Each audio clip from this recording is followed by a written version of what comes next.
Hello, everybody. Scott Golden here with the All Star Wrestling Review Series for the um, 30th of May, 2000, not 2000, 1981. Simple enough, and we continue in our All Star Wrestling Review Series.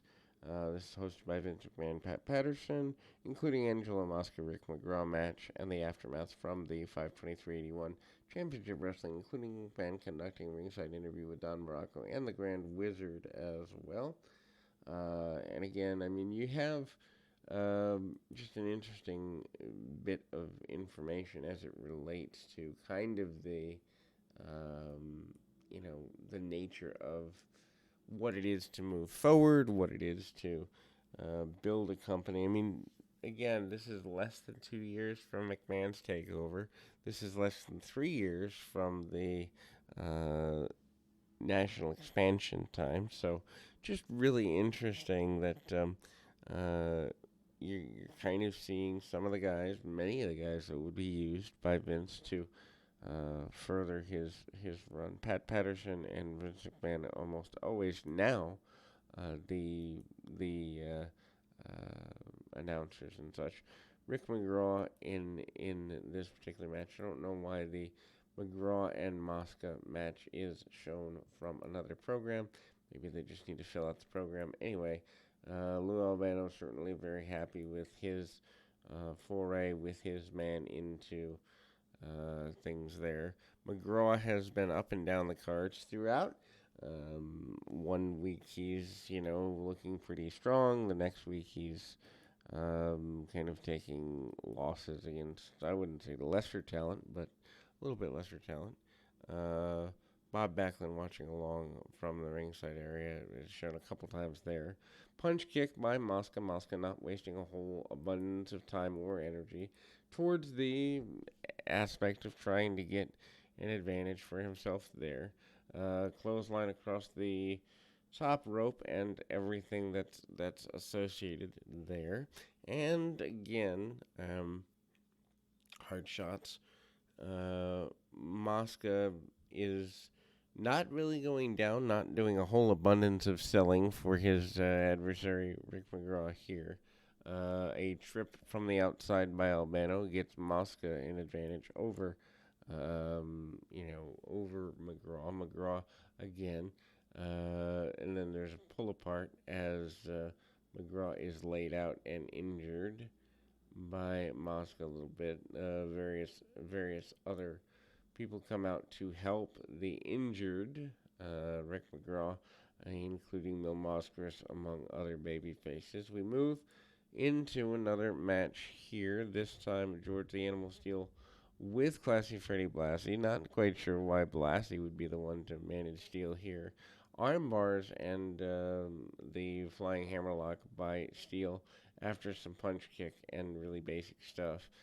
Steel getting a victory over opponent, which happens to be at this particular juncture uh, the let's see, uh, making his man submit, beating Steve King, and also then assaulting him with a chair. Match runs about 1 minute 25 seconds or so. Intercontinental Champion Pedro Morales against Ron Shaw, submission 514 with the Boston Crab. Interesting that yet again,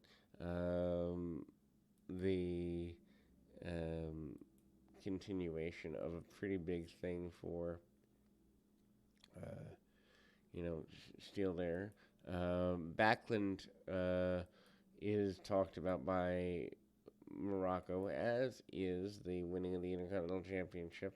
Morocco promises to make the Adriatic Spike matter, promises to drive it down the throat of his opponents, and promises to become a champion Grand Wizard along with him, also furthering that agenda. And they kind of go, uh, you know, in a pretty good direction to drive that point home. Ron Shaw, again, Shaw has been continually actually a pretty good enhancement guy. Could have probably been more with his size, at least I would think.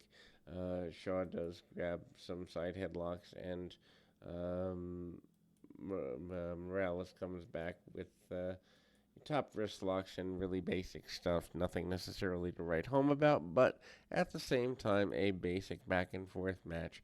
Morales gets a little bit frustrated when the match slows down a little bit, and the hot temper of Pedro Morales continues to be an understory for the gentleman at this time.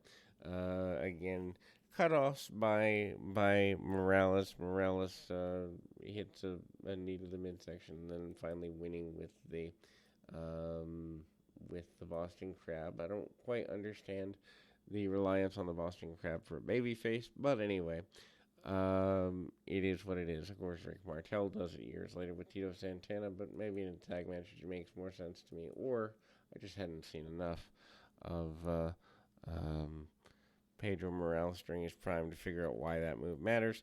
SD Jones and Baron Mikel Cicluna. Cicluna coming back here in the middle of, or in the spring of 1981, and wears him down. Cicluna, again, been around since the 1950s, so when he does something, it's a pretty big deal. Not exactly going to be, an unstoppable deal, but Cicluna and SD Jones do fight to a double countout. Both men are brawling on the arena floor. 351. Cicluna takes the majority of the match, as it were. Lots of punch kick. The attempted headbutt by Jones, SD Jones, continuing to be through the late 80s, a pretty major guy, but the brawl on the floor, the double countout, and unfinished business between the two. Then we go to the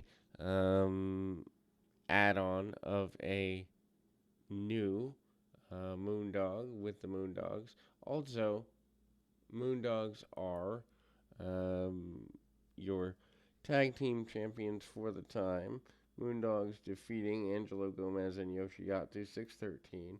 Spot pins Gomez with an elbow drop from the middle turnbuckle as Gomez is laid across Rex's knee during the post-match. There is a replacement of Moondog Spot replacing Moondog King, so I don't really know why the replacement was allowed in a tag team championship tandem, unless King just moved on to another territory, more money, whatever. Almost a predecessor to the Doomsday Device kind of thing. Yoshiatsu has been around for a little bit, played more as a collegiate, well, maybe not collegiate style, but technical style wrestler. Moondogs are pretty aggressive throughout. Very basic punch kick, doesn't get everything he wants, but manages to get as much as they can. Moondogs are dominant throughout, however, they do end up dropping the titles in the summer, which we will cover here in the weeks and months to come. Albano kind of pushing forward the agenda that the Moondogs continue, and the new Moondog Spot even harder to control than his other Moondogs. Then we move to the final match of the day. Killer Khan with Freddie Blassie defeating Jerry Johnson 242 with a jumping knee drop. Again, Khan is basically pushed as the guy who takes Andre out. That's the big thing here. Punch kick, chops to the throat, jumping knee drop from the top, and Killer Khan in control and dominant throughout. Anyway, we will continue right after this.